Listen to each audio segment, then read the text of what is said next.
Hi, this is Gaurav Alugh and today I'm going to take you through what's in my bag. It's a pouch, bro. It's a waist bag. Waist pouch? Bag. Pouch? I'm going to take you through what's in my waist bag / pouch. Cool?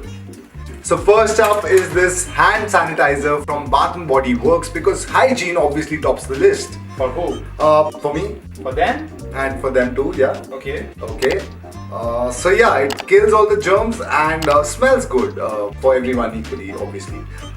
Next up is this sun block from Lotus Herbals. Now this keeps me protected from the sun.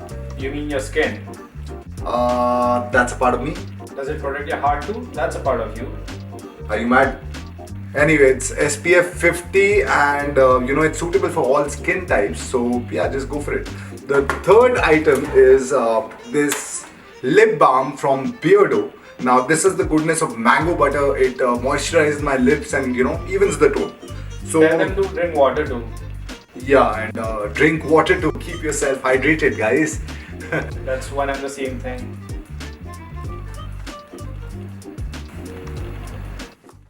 For more fashion tips, subscribe to channel and press the bell icon. Watch Myntra Studio for exclusive tips and trends with your favorite influencers, celeb looks, originals. Experience the new way of shopping. Myntra Studio, exclusively on the Myntra app.